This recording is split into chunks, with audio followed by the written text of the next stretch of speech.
Welcome back to the Simple Farmhouse Life podcast. Today, I'm going to be having a guest on, and we are going to talk about fall cooking, cozy fall cooking. It is that time of year. I'm sorry, I have someone outside putting in sidewalks, and so bad timing, but I wasn't going to cancel on my guest. So without further ado, let's join Annette from Azure Farm, the Instagram, azurefarmlife.com.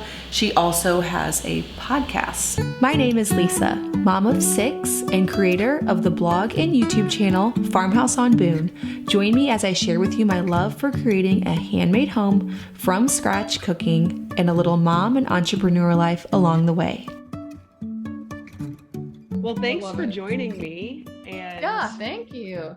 I got to looking at your book that you just launched. Yeah. And thinking about, this time of year, people love to hear about fall cooking. So, oh yeah, for sure. Yeah, I thought I'd have you on to talk about that. Yeah. You can start by telling us a little bit about your Instagram, your blog, whatever you want to talk about. Podcast. Sure. I know, right? Oh, I don't know. Same. All the places.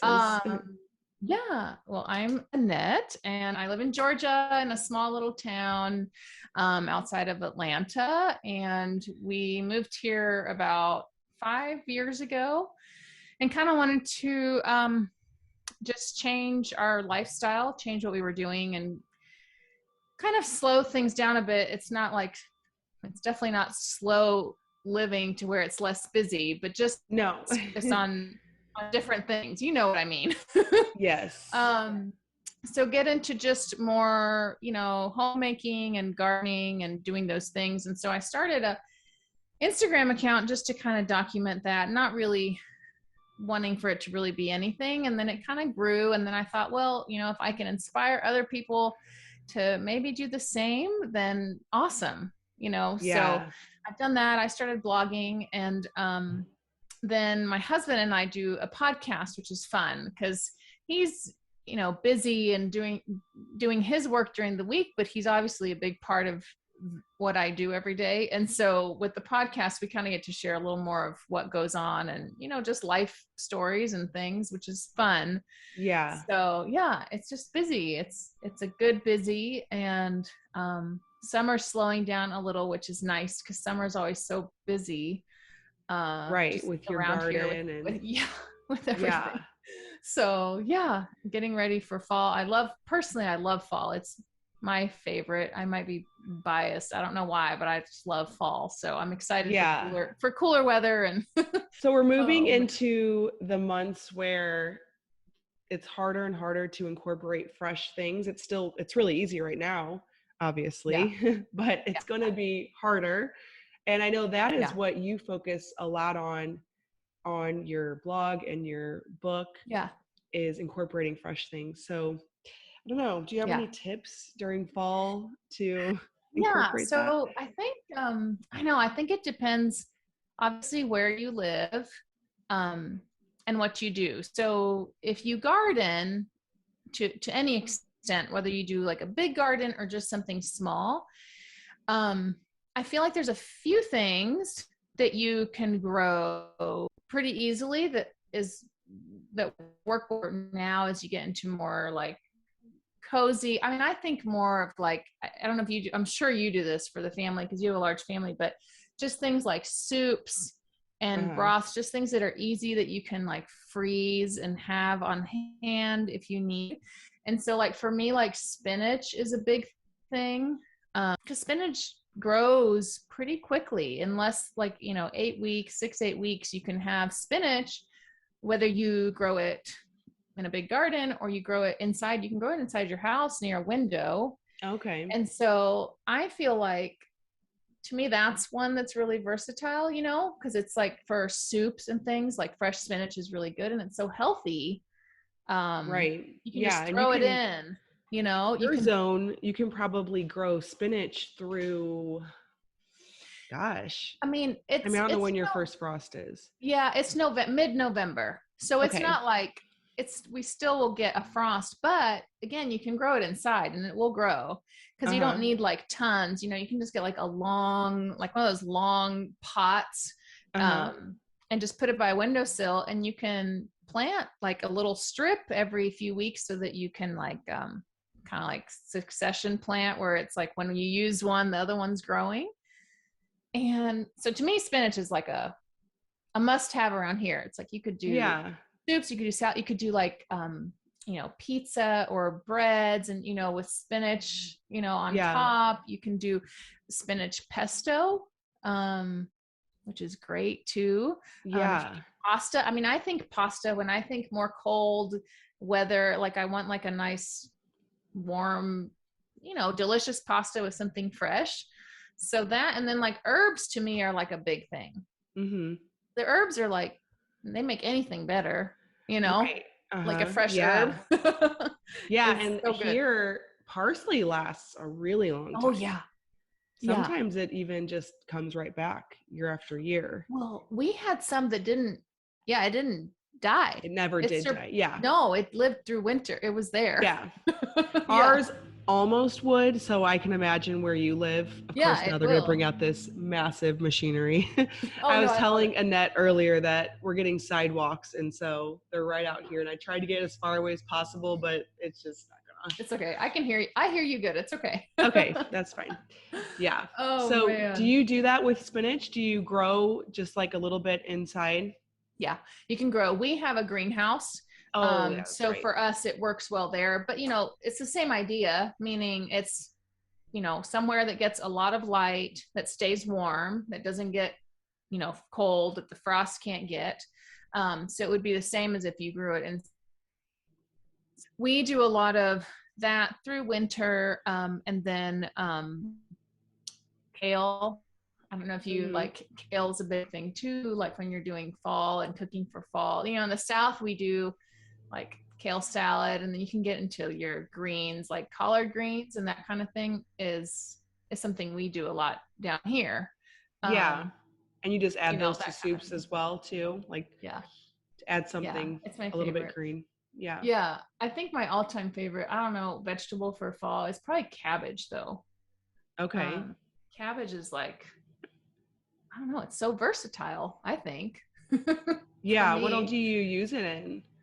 So cabbage to me, like I'll make, one of my favorite dishes to make is cabbage pasta. Have you ever had cabbage on pasta? No, I have not. So it's so good and it's pretty easy. So you take the cabbage and you know, cut it up super thin, and you put it, I like to use a cast iron skillet. So you put it in there with some oil, and you put a like good amount of salt, and I'll put some maple syrup and for it, and just let it kind of, you know, cabbage is one of those that you have a ton and then it'll like, you know, cook it down.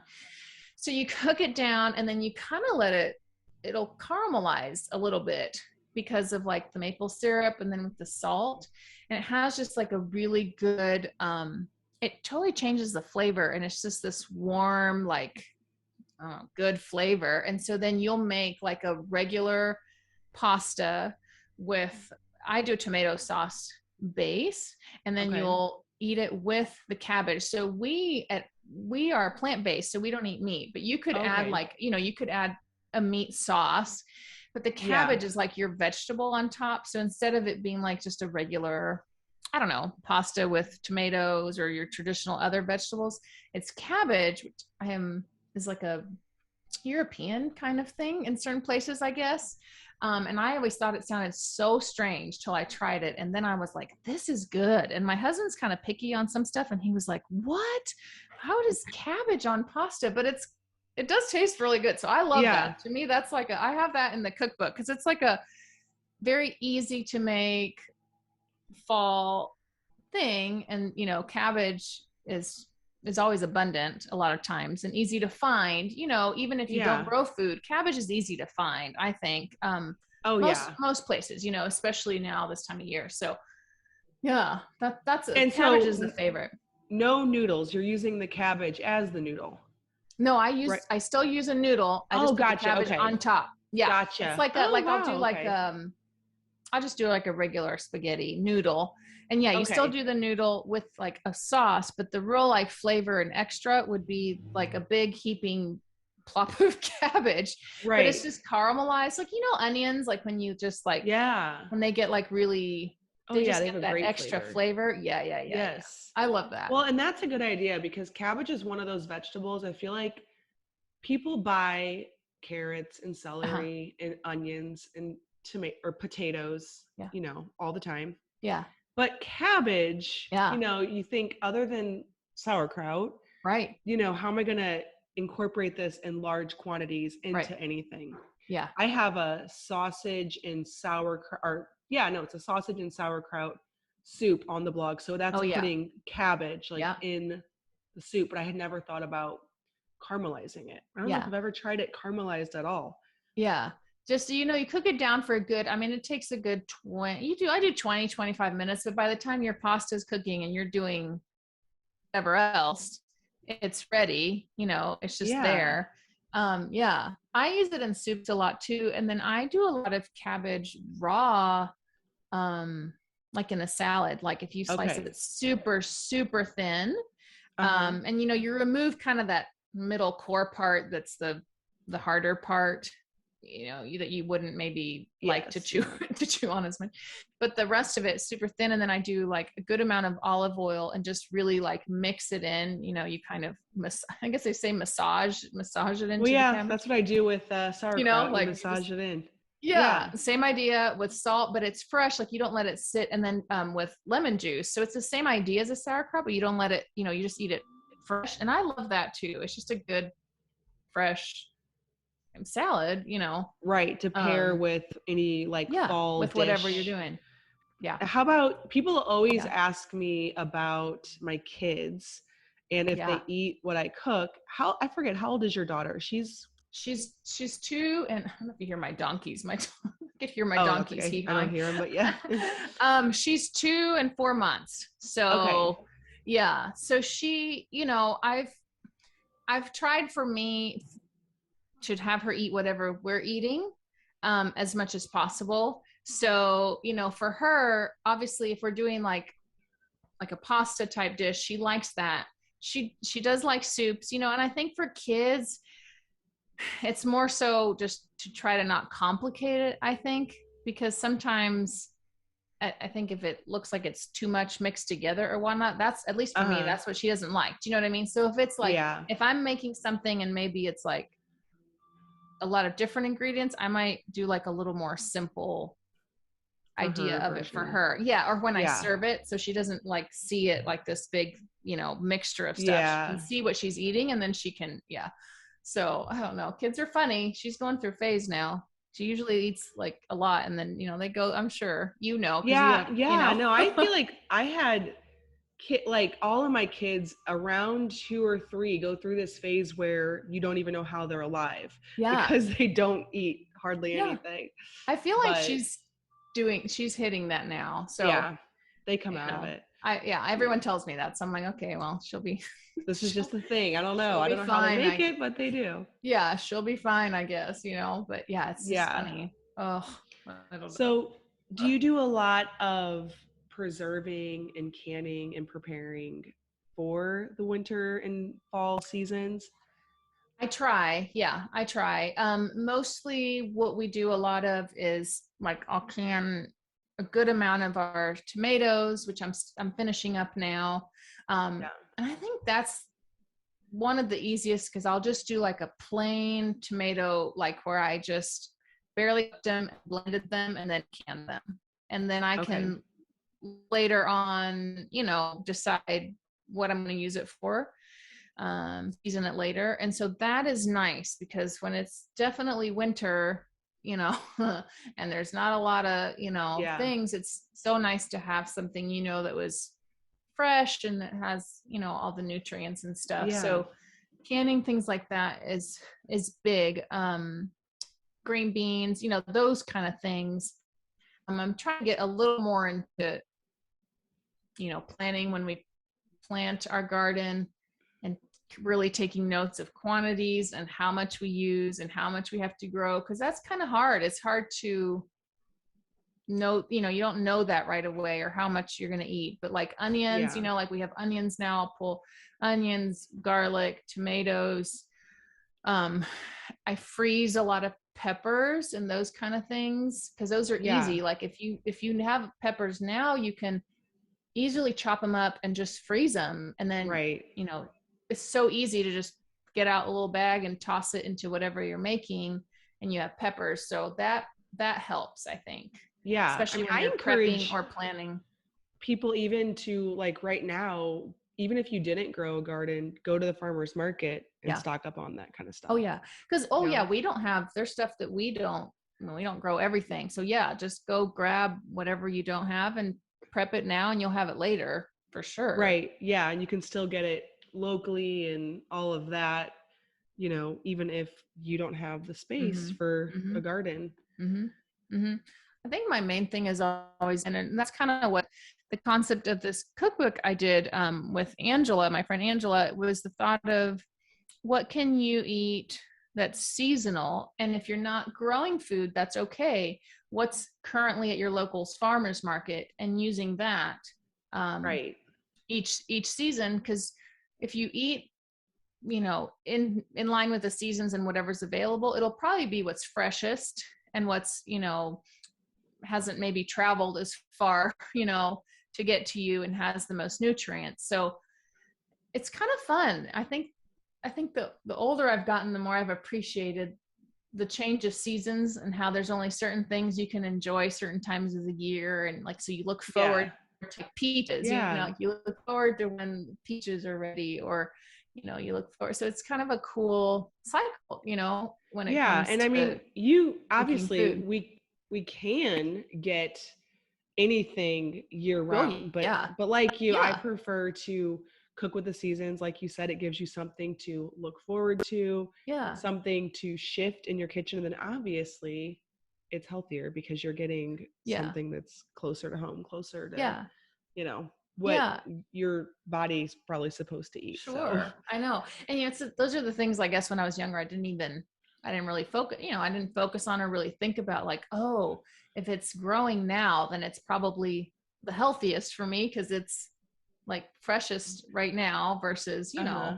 another time. So yeah, that's been a fun thing, just to look forward to certain things or certain dishes, that you Do wouldn't you have, like lavender. Even like when yeah. our lavender is growing, I can make stuff with lavender in it versus, fresh lavender is different than dried lavender. So Right.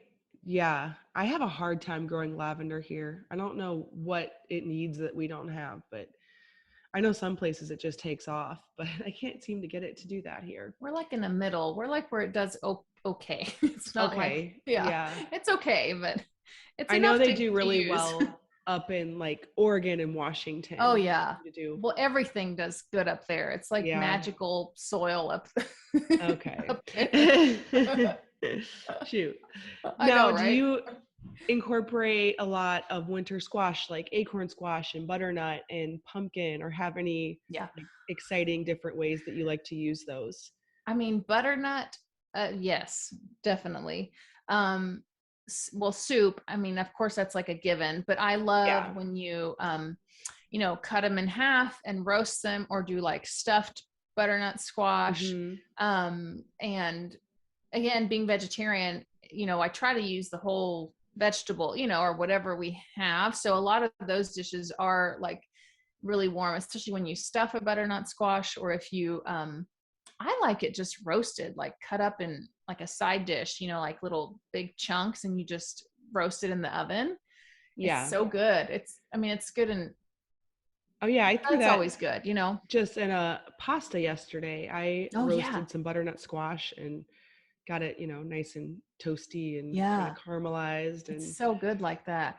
I did a yeah. sauce with butternut squash where you blend it with some, milk and butter, and just do, it's like a creamy sauce, but it's with the Yeah. squash, and that's delicious too. Just on pasta. But pumpkin is I love pumpkin. Of course, I'm partial to the pumpkin desserts, but Well, yeah. I mean, but it's good. I've done a lot of actually where I preserve pumpkin and done like pumpkin hummus. which is something I that, think I had a note of that to ask you about that. yeah, Yep, that I do. Ava actually likes. It's easy. You just take, well, you could can your pumpkin or just take canned pumpkin. And so instead of using, like, hummus is usually a garbanzo base or something like Yeah, that, you just take the pumpkin and you can blend it. You can still add your garbanzo like a protein, but it's really good, and it has more of a fall. You add like a little bit of fall things like cinnamon and nutmeg, but it's still like right. salty. It's not a sweet. And that's just good with fresh vegetables. And, you do a tray and you have, especially for if you're getting together or a large family, it's just fun. I like hummuses and dips. I think those are fun. So you just want to Okay, I've sit never thought about doing that. Do you still put the chickpeas in it, or is it a little like, bit. okay, A little bit. it's Yeah. the I'll look recipe's on up. your blog, I believe, Yeah, right? it is. I Yeah. know. I was like, let me look up the measurements, because off the What top of my what head, all I it's put in hard. that? You probably make so many recipes that in my head, I'm like, thankfully I write them down. I used to not write Oh stuff yeah, down. no. I get on And my then, blog constantly to look at my and I'm like, recipes. I'm like, what did I say that includes? I'm Yeah, glad I did this cookbook. I did, because then it's a way to refer back to easily. Like, what right. did I That put in is that? nice. It's hard. My grandma, never measured, or, she just would throw stuff in. Yeah, And I remember as a child, I'd be like, well, what did you put in there? How much? And she was like, oh, I don't know, you know? I just whatever. And so it's just when I started trying to cook, thinking like, okay, maybe somebody else wants to make this, I had to really force Think, myself to, uh-huh. yes, Yeah, like, how much am I adding? And wait, did I add something without writing it down? It's right. like, oh, it's, yeah. So is that hummus also in your cookbook on your The blog and hummus, the pumpkin one is not. That one's on my blog. There's a different one okay. on the cookbook, which Okay. that one is easy actually, because I'm actually just making it for this next weekend. But it's garbanzos, and then you take like sun-dried tomatoes and blend it with sun-dried tomatoes and green onions. And sun-dried tomatoes, something we preserve, because I'll just dehydrate them in our dehydrator, so Oh, we can okay. have sun-dried tomatoes throughout the year from the tomatoes we grew. So that's a fun thing too. Yeah. I'm curious, what else do you put in your stuffed butternut squash? So I do it. There's one in the recipe book that my friend Angela does, and Okay. her recipe is really good. She's got some good stuff there. When I've done it, I do so like a lentil base.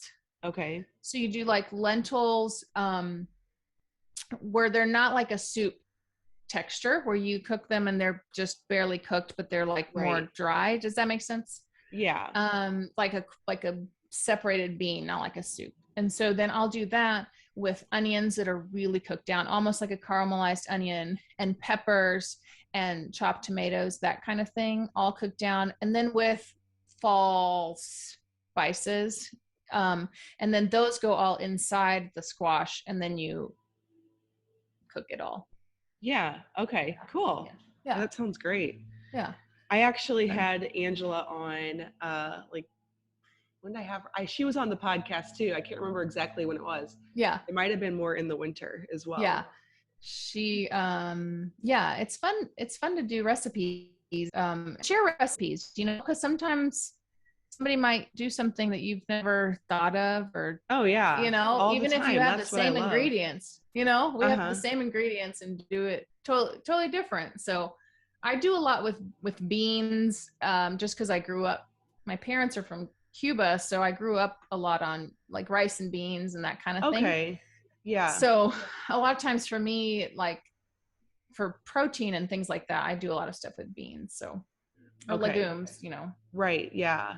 Yeah. So do you have any other like secret weapon ingredients? You already mentioned several. You already mentioned cabbage and spinach and beans, which are all things that I really honestly don't think to incorporate that much. But is Yeah. there any like spice that you always use, or something that maybe like other people aren't thinking about? I mean, this probably doesn't sound enlightening at all, but one thing I do try to do, so I won't say a specific one, but I try to always put in a fresh herb. Okay, yeah. So I feel like that always takes it. So if it's in the fall, I'll still grow basil. That's considered more of a summer thing, but I'll still grow Yeah. basil in the greenhouse. But if it's fall, to me, Okay. rosemary is like, a big Oh, thing. yes. And sage. Thyme, sage, all that. They're Yeah. super strong, but I feel like if you just do like a little bit, even like a fresh soup, you just have like a tiny bit of thyme or something just fresh, just on top. Oh, yeah. Or if you make any, I just feel like it makes something taste so much, I don't know, it elevates it, makes it better Yes, than it if you does. did it in the dried form. Oh, So, yeah. It's so to me, that's totally always not the like, same. yeah, like if you can just add like a fresh, just throw a little something in there to, what you're making. I think it really makes it better. Yeah. Oh, I agree. Or Herbs makes it look like I definitely. tried, like I tried Yeah. harder, you know what I Yeah. mean?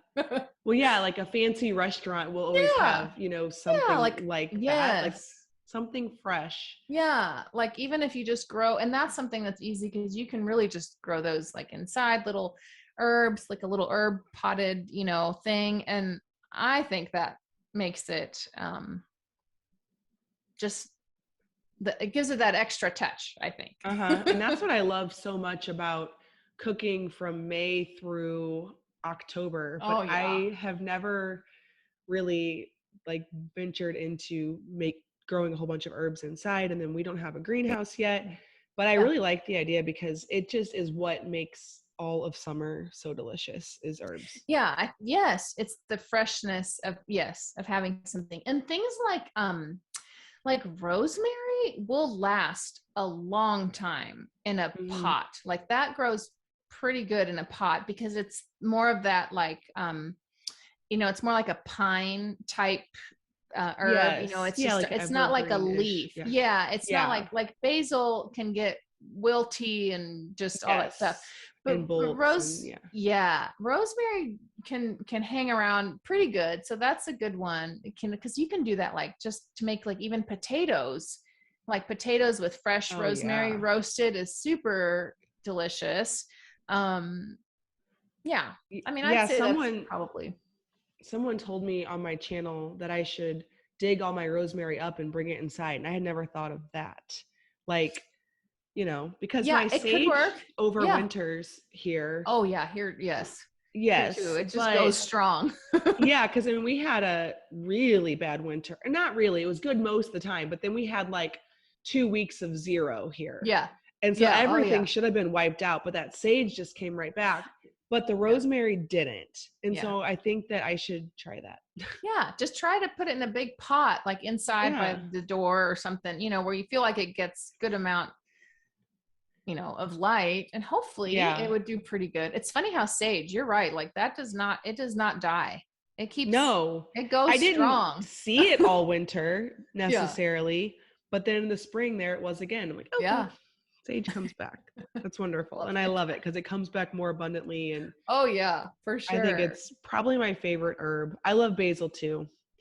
Yeah, I'm partial to, I think that's my favorite, but it is definitely a more summer, but still, fall and winter and stuff with pasta and things like that. It's so good to have, like on hand Yeah, if you have it, I right. do like cumin a lot. Do you cook with a lot of cumin? Oh, I go through phases, but yes, and it does lend itself to fall Yeah, and I feel like that for me is this time of year, cumin has a nice, um, just adds a little something extra. And I probably that and smoked paprika is okay. See, I don't my use that very very much. okay. That's my favorite. That's probably my favorite this time of year. And I think because it gives that warm, like smoked flavor. Uh-huh. So, like from a vegetarian standpoint, if you like I like barbecue sauce. I like things that have that. So it just for soups and things like that, it's really gives it a nice extra Yeah. element. So are you most of your soups a bean-based soup? No, it just depends. Some are just if it's the main thing we're eating, like for it to be like hearty and filling, it would be. But if not, I love potato. Like I'll do, just a potato soup or like the butternut squash or those kind of pumpkin. Mm, A lot of those don't have beans in them. Um, right. Chili. We'll make different kinds of a chili. Of course, those have some beans, but Yeah. you Do know, you usually serve them all with some kind of bread, or what's your go-to on that? I I know you like, did I salad as know well. Jared is gluten free, which makes Oh, it that's tricky. tricky. Yeah. So cornbread, Okay. yeah, is a good. I'm really trying. I know a lot of people. I know, of course, you make sourdough. You make things all the time. I've not branched out into trying a gluten free. I know people that do sourdough, starter and kind of do all that. So I'm hoping I can try that this fall Yeah. winter and see. I would suggest if you do try like I know you're probably way more familiar with gluten-free baking because your husband's gluten-free. But I tried what I do. I did buckwheat flour Mm-hmm. and it made a nice starter, but we never liked the flavor and I couldn't get a Mm, bread that I liked. And so I don't yeah, know, like maybe the 1-for-1 gluten-free flour mix would be a yeah. better idea. I usually I've pretty much resorted with the baking I do to a 1-to-1, Okay. because it, yes, you're right. Some of the ones are very strong, like a weird. Yeah, it was I don't know. not. It It just just wasn't is. I good. know it's I so was hard really when you like experimenting bread. because I was Yeah, trying to get something up on the blog because people are yeah, always asking me about gluten free. And I was like, yeah, okay, I'm going to figure this out. And yeah, I just threw in the towel. I was like, yeah. somebody I else can know. try to figure this I out. know. Well, I'm not gonna tell anyone till I figure out something I think works. But for here at home, like to make like I'll do waffles and pancakes and all that does very well and is delicious. It's just actual bread that Yeah, does that's right. not. I did okay with the waffles and stuff. It Yeah, was great. It was when I tried to make a loaf of bread and I'm like, yeah, maybe I no, just don't have the right expectations, but this is not. yeah, it's not. And even buying gluten-free bread, like at the store, it's still not. It's very hard. It's very hard Okay. to find Yeah. something It's that's, just yeah. not. It's just not bread. Yeah, but okay. I mean, my husband's fine with it. He's not, but I still would like to figure out something Yeah. that's a little more, exciting, I guess. Right. Yeah, I you know, understand. I don't So know. I saw on your blog you have this pumpkin crisp. That sounded Oh yeah. have you made that yet this year? No, I've not, and I Yeah. want to soon. And that's easy. And I've started making that in a cast iron. I know you Okay. use your cast iron all the time. And I Yeah. feel like the more I've done things and cooked, I feel like it's so easy. So that for me is just great because you just do like your, canned pumpkin and your mix and your crumble and put it in the oven and you don't even have to switch containers. You know what I mean? Like you don't switch Right. Yeah, it's less like a to one wash. dish. Yeah. Yeah. So I love, yeah, I've kind of pumpkin crisp is a favorite. And then I started doing, I have done apple crisp because apples are Oh in yeah. season now. We have Right. apples in Yes. our orchard. So I have done Okay. that and that's been How really many good. how many years You have you know, guys been on your property? we've been here 5 and this is our first full apple harvest. Okay, I was So I wondering was because we very planted excited. just Yeah. a year ago, but we did plant relatively bigger trees Yeah. because I was like, I don't want to wait that long. I I'll buy know. like an extra year for the extra $30 or whatever that Oh the yeah, tree no, is. I agree. Well, we did the same, but my husband had done a lot of like research on tree planting and all this, and that how you should like, or at least this is what he researched, that you should pluck the blooms off the first few years so that it really Oh, gives the root the energy to like so the trees don't put their energy into the oh produce but shoot, into I the didn't root do that. system. Well no, but so we kind of on purpose didn't let them do that. Yield for a few years more than what we would have liked. But we did have a ton of apples. So I think it worked. I don't know. They're great trees. They're big. They're healthy. So So I don't know. Cool. We'll see. But I was so excited for apples because that's just like we eat apples every day. So are you gonna do a lot of preserving, or what are you gonna? I've done like the apple, like for pie, like just slices. I did quite a bit of, not quite a bit, but some applesauce and apple butter. And my hope is to finish off more applesauce because we eat a lot of that. That's a big, and Ava, she likes applesauce, and it's nice to have your own applesauce. It's like, oh, this is fun, and it wasn't too hard. Applesauce is not hard. I didn't find it hard to make, compared to other stuff to can. It wasn't too bad. You'll be able to put up a lot of that. I hope we have apples in a few years. We have one tree that has, quite a few small ones, but nothing. It'll happen. Too exciting. It'll happen. I was worried, and then this year we were like, okay, and I kept reading like, once they're established for a good 3-4 years, they'll take off. So we'll see. Yeah. So any other like cozy fall dishes that are notable that you can I like to get like a big pot of soup, double or triple it, and just like leave it on the stove all day, and we just eat from it all day. That's one thing I love about fall. I love that. I've done this version of a pot pie that I really like because that feels really fall to me. And because Jared is gluten-free, I don't do the traditional pot pie where it's, the pie and then the stuff on top. What I've done is I'll take whatever is seasonal in terms of like a fresh something. So this time of year, we would do like the carrots. I would even do a little bit of cabbage. You can do the peas, like what we traditionally would do, but include normal. And then I'll do that on a cast iron with, you make your mixture, and then you just do biscuits on top and then cook it with that. Yeah. And so then that way you can have, it's like your really warm and delicious, like creamy vegetables. And then you eat it like sopped onto, like a biscuit. And then that is like a really fun, I don't know, cozy, where you're just thinking like, oh, yay. I'm excited. Oh, I know. Eat, Yeah. Luke, we actually had pot pie the other day, and Luke was like, this is probably the most wholesome food or something like that. Like it just, it's just so like you just wholesome. throw like, yeah, I know. And I love it though, because it's so good. And like, you want a crust, but then you want to, I don't know, the vegetable. And then I make mine with like a coconut milk base.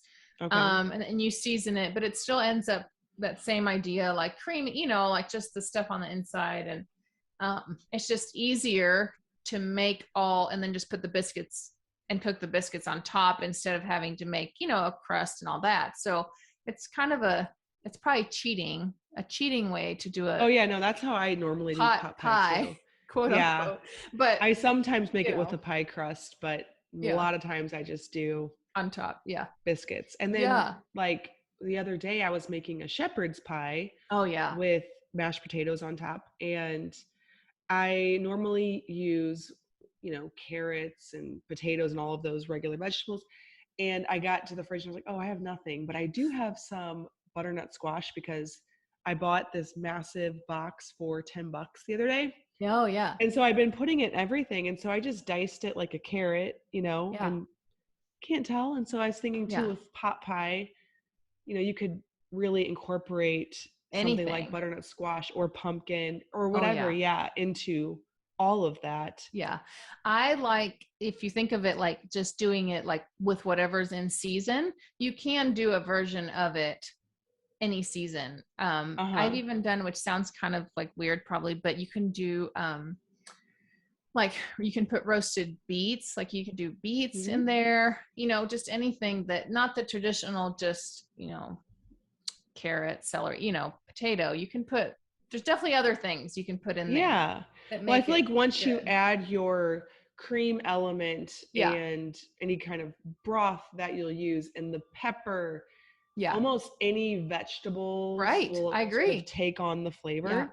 And so I like that Yeah. idea too, like you said, with beets, because beets is another vegetable I just don't put in things, but Yeah. I could make all the same things and just throw beets in it. And I don't Yeah. really feel like it would taste Yeah. And much for a different if soup. anything. Yeah. And for a Yeah. soup too. Like that's another one you can throw beets. And beets are good because beets grow pretty quick too. Like beets are ready in less than 2 months, like right at 2 months. And so they're one Okay. that grow pretty quick. And I think one that's really underrated is radishes.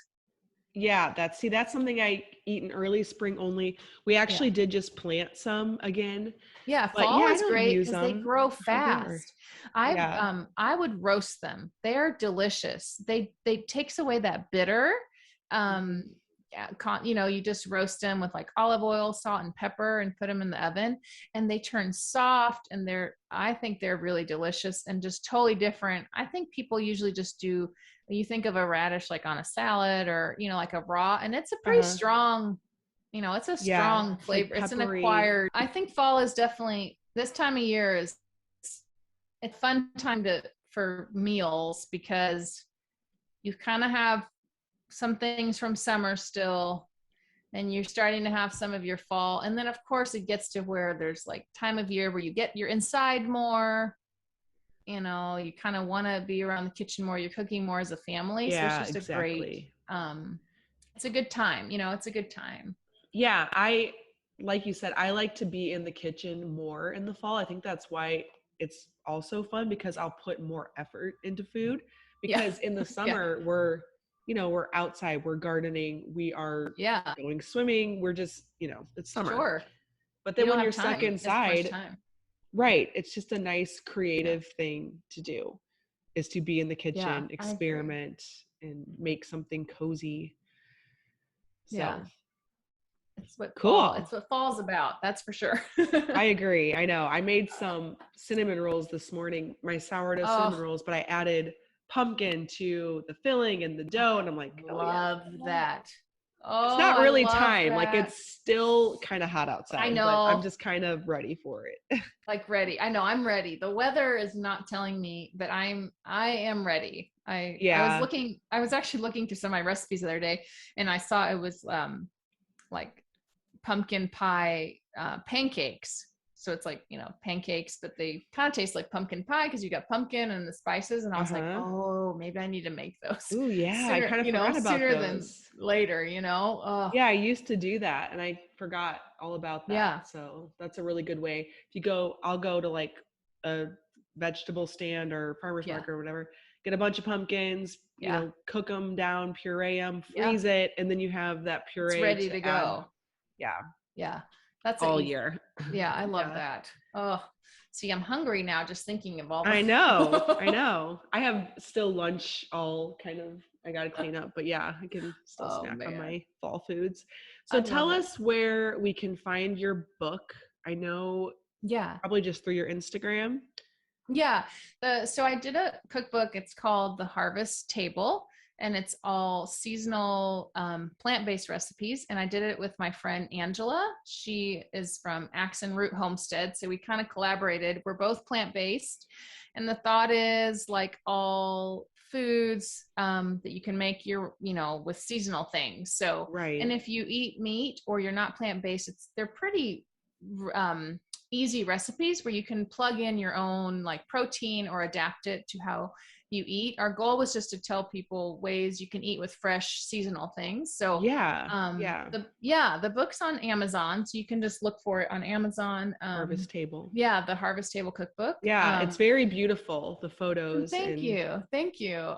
We took our own pictures, and it was kind of I don't know, a year and a half in the making and a oh labor of yeah, love, I'm but sure. it's been fun. It's fun to like, I don't know. A lot of times people ask like, well, what do you eat or how do you, and so we wanted to do that. And then it has a lot of, each recipe has like a little homesteading tip. So that pertains to something in the recipe. So it's just to give little extra tidbits of like gardening knowledge or ways to preserve things, Yeah. to hopefully give people more ideas, of how to do that. if they're wanting to. So it's cool. It's been really fun. So now I know Angela does a lot of sourdough. Did she bring any does do sourdough recipes to the She book? has some recipes that include things where you could, but we try to keep it pretty easy. So it's not, like where if you don't have a starter, you can't really right. do it. Yeah. So she does sourdough, which is wonderful. I'm hoping I'm gonna branch out. I've done regular, but I haven't done it a lot because my husband doesn't eat it. So it would be bad if I just had all this bread to eat all the time myself. I'm like, there's not enough of us for me to bake myself bread all the time, But yeah, they can just search for the cookbook, and then on my blog, I try to. It's hard with doing the cookbook. It's slowed down, but I try to usually do weekly recipes, and either in my newsletter, there's always a recipe, or I'll also put it on the blog, but it's just a nice way for people to, and it's always something I'm doing pretty much that week. So like that's seasonal or that I'm making, so that it's, relevant, I guess. Current. To the time. So that's azurefarmlife.com. Yeah. azurefarmlife.com. Awesome. It's thank you so much. And I've always I've gotten so much inspiration from your recipes and your things. So I love all you do. And I know it's a lot of work. So thank you for all that you do offer. Well, yeah. I'm always cooking in this kitchen. So I love it. I think it's wonderful. All right. Well, thank you so much for listening or watching this episode of the Simple Farmhouse Life podcast. Make sure to go check out Annette and her cookbook. I hope that we gave you some ideas for fall, maybe some things you'd never thought to use regularly in your kitchen. I know that is what I love, talking to other people who do a lot of cooking, because I get ideas on things that I wouldn't normally think to even incorporate at all. Vegetables I wouldn't think to use, spices, and so I love getting that other perspective. As always, thank you so much for listening, and I will see you in the next episode.